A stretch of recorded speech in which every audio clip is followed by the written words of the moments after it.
Буршайком моралдык материалдык компенсация төлөп берсин. Номер 13 округтан кайра шайлоого аттангандар БШКнын чечимине нааразы.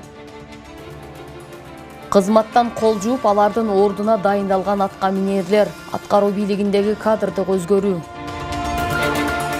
Үй бүлөлүк зомбулуктун курмандыгы болуп, жаш баласы менен көчөдө калган аялдарды колдоо. Бишкекте эне үйү борбор ачылды.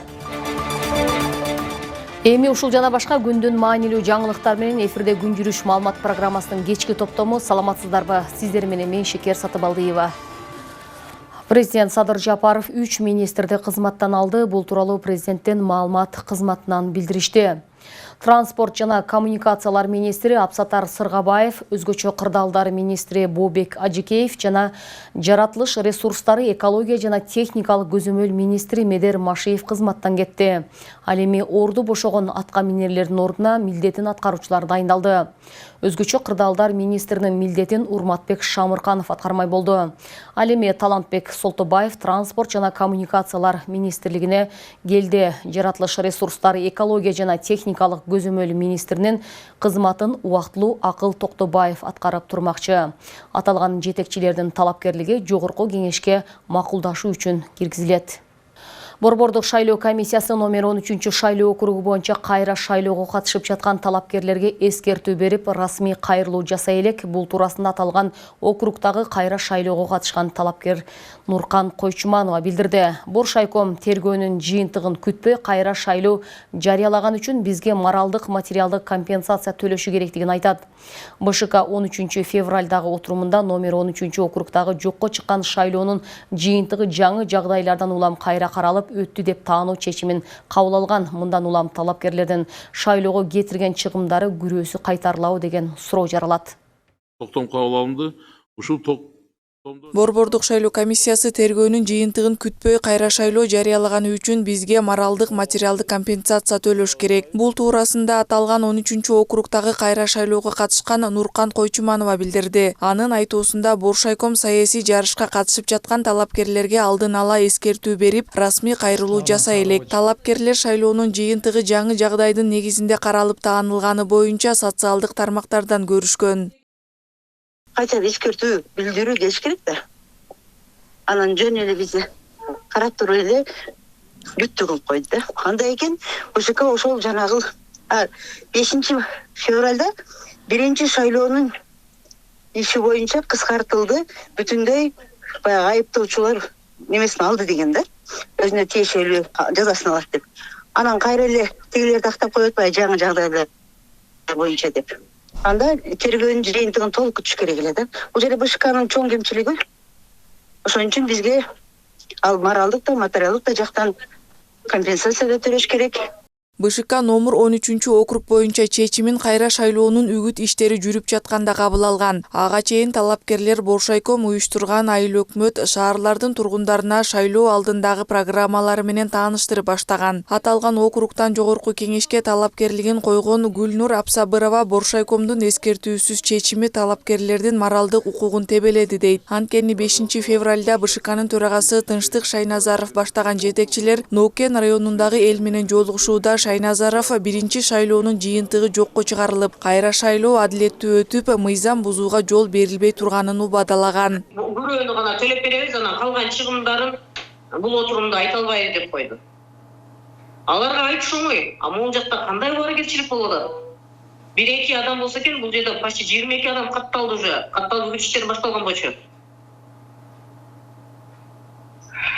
Могул жакта адамдын тагдырын ойноп коюп атышат да. Талапкерлер БШКга кайра шайлоо өтсүн деген чечимди күчүндө калтыруу арызы менен кайрылышканын билдирди. Буга чейин социалдык тармактарга БШКнын чечимине нааразы экенин айткан талапкерлердин видеосу жарыяланган. БШК 13 февралдагы отурумунда номер 13 округдагы жокко чыккан шайлоонун жыйынтыгы жаңы жагдайлардан улам кайра каралган. Анда ИИМдин өкүлү добуш берүү күнү мыйзам бузуу фактылары Бакыт Сыдыковдун тарапташтары тарабынан болгону аныкталып, айып салынганын, башка талапкерлерге карата иш козголбогонун билдирген. Борбордук шайлоо комиссиясынын мурдагы мүчөсү Кайрат Осмоналиев Буршайкомдун соңку чечими БШКнын тарыхында болгон эместигин айтып, жаңы жагдайлар соттун чечими менен гана көрсөтүлүш керек дейт. Мен ойлойт элем, юридикалык тараптан муну сот аркылуу туура болмок да. Анткени бул жаңы жагдайлар деп эсептесе болот да. Ошондуктан жаңы соттун чечими чыгарылса, ошондо туура болмок да. Бул кадам шайлоочулардын шайлоого болгон ишенимин төмөндөтүшү мүмкүн экенин кошумчалады. Ал эми юрист Алманбет Бексултанов бир талапкердин мыйзам бузганынан улам башка атаандаштарын жарыштан четтетүү мыйзамга туура келбестигин айтат. Мыйзамды бузган киши жооп берип, ал чектетилиш керек да. Калгандар чынында жана канча голос алса, явкасы чоң болгон округдардын бири экен. Ошол кийинки очередтегилер өтүп кеткени туура деп эсептейм. Анткени алардын укугун дагы бузбаш керек да. Бүгүнкү күндөгү жокко чыгарган уже бул жана БШКнын шалакылыгы деп айтсак болот. Ал эми кечке маал Борбордук шайлоо комиссиясынын төрагасы Тынчтык Шайназаров шайлоонун жыйынтыгын таануу боюнча чечим кабыл алынганын билдирип, 1-мартка белгиленген кайра шайлоого токтолду. 1-мартка коюлган шайлоону биз жокко чыгардык. Түшүнүктүү да, себеби биз ошо 30-ноябрдагы шайлоону жыйынтыктадык, жыйынтыгын таптык. Биз азыр баягы взнос 300 000 сомдон, мына азыр жыйында карайбыз, 7 миллион жалпысынан топтолгон. Ошону кайтарып беребиз. Боршайкомдун номер 13-округ боюнча кабыл алган соңку чечимине ылайык Талант Мамытов, Айбек Алтынбеков жана Айгүл Карабекова жеңүүчү деп табылды. Акылай Маратова, Эрлан Кыдырбеков, New TV. Кыргызстанда түндүк түштүк болуп бөлүнүүгө эч качан жол бербеймин. Бул туурасында президент Садыр Жапаров кабар агенттигине берген маегинде айтты. Биринчиден, түндүк түштүк болуп бөлүнүүгө эч качан жол бербеймин. Андай бөлүнүп жарылууларды саясатчылар качан гана керек болгондо жеке кызыкчылыктар үчүн баштайт. Карапайым элди колдонушат. Эгемендик алгандан бери эле саясатчылар түндүк түштүк кылып бөлүп келишкен. Мен саясатка алгачкы жолу 2005-жылы келгенде өз көзүм менен көрдүм. Өкмөттүн жарымы түндүк, жарымы түштүк же кайсы бир министрликте дагы ушундай болсун деп бөлүп келишкен. Ошондо мен аябай кейигем, деди Садыр Жапаров. Президент 2021-жылдан бери андай бөлүнүп жарылуудан арылуу максатында райондордун акимдери, соттор, прокуратура, УКМК, ИИМдин жетекчилерин ротация кылганын кошумчалады.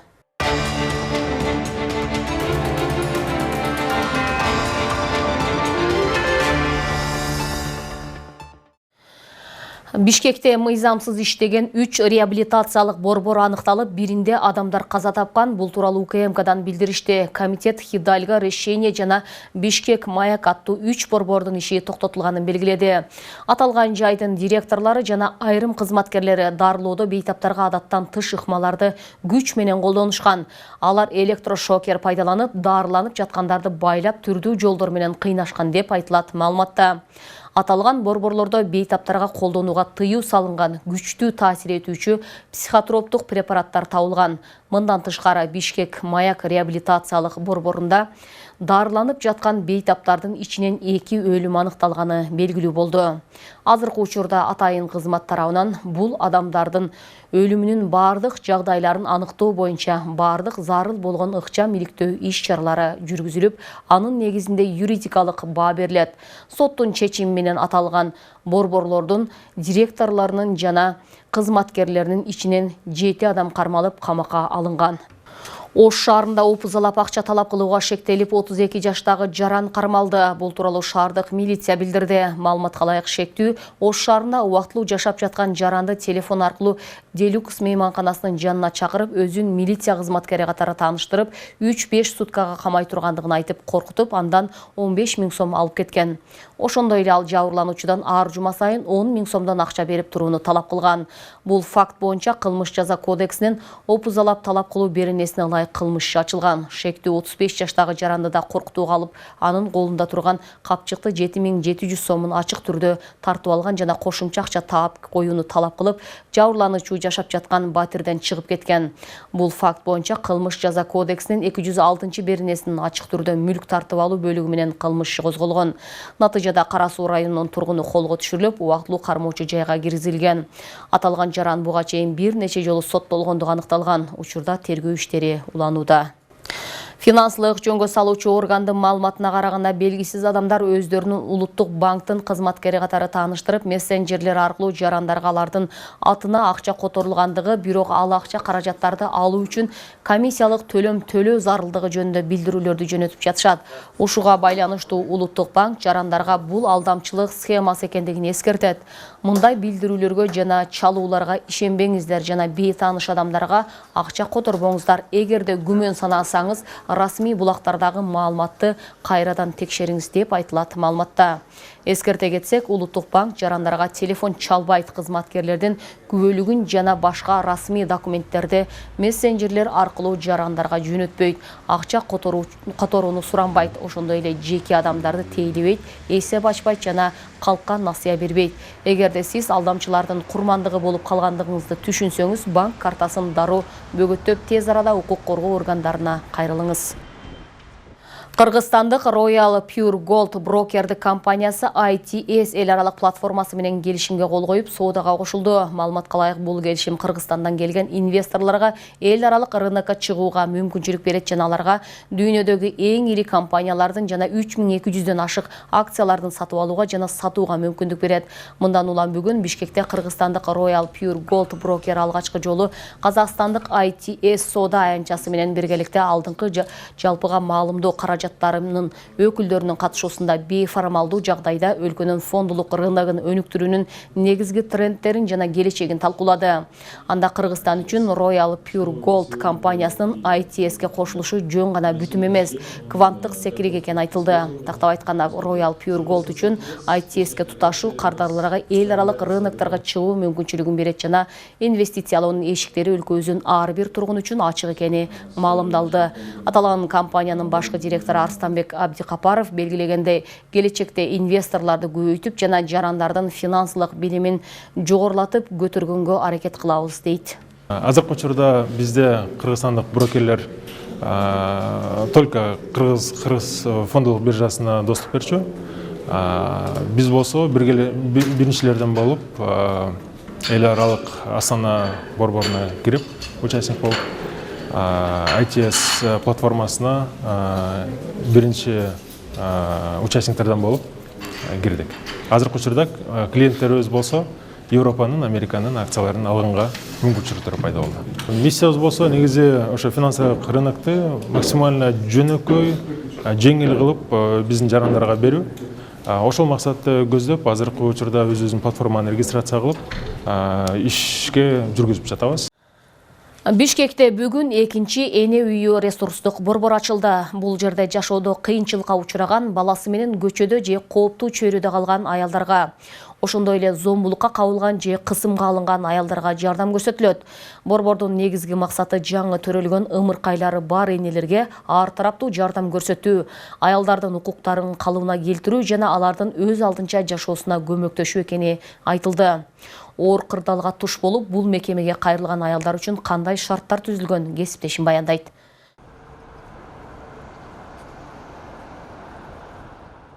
Бишкекте турмуштук оор кырдаалга кабылган эне бала арналган экинчи эне үй борбору ачылды. Борбор жаңы төрөлгөн ымыркайы бар аялдарды кабыл алат. Тагыраагы бул жерде жашоодо кыйынчылыкка учураган, баласы менен көчөдө же кооптуу чөйрөдө калган аялдарга, ошондой эле зомбулукка кабылган же кысымга алынган аялдарга жардам көрсөтүлөт. Ал эми эне жана бала бул жерде 6 айдан 1 жылга чейин жашай алышат. Борбордун башкы максаты жаңы төрөлгөн ымыркайлардан баш тартуунун алдын алуу, баланы апасы менен бирге болуусуна шарт түзүү, балдар үйүнө жана интернаттарга түшкөн балдардын санын кыскартууга багытталган. Бул борбордун максаты деген ар баланы үй бүлөнүн чөйрөсүндө сактап калуу үчүн түзүлгөн. Себеп Кыргызстанда жетим балдар үйлөрүнүн жана ана интернат типтеги мекемелерде 10 миңге жакын балдар бүгүнкү күнү багылып каралып жатат. Анан мен айтып кетмекчимин, биз деген ушу Кыргызстанда болгон ушу алыбызды күчүбүздү ресурстарыбыз толук кандуу ошо коомчулук тараптан биргеликте топтоп ошо ар баланын үй бүлөнүн чөйрөсүн сактап калганга аракет кылабыз деп ушунун чакырыгында иштеп жатабыз.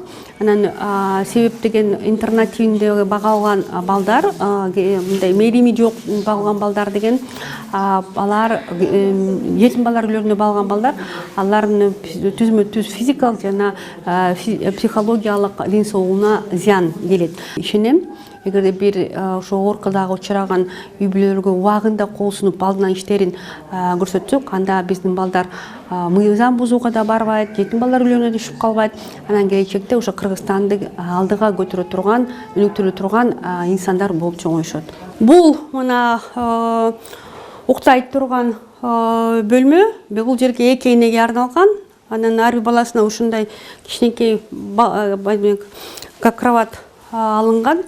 Ушул жерде 2 эне жарым жыл, 1 жылга чейин жашаганга мүмкүнчүлүгү болду.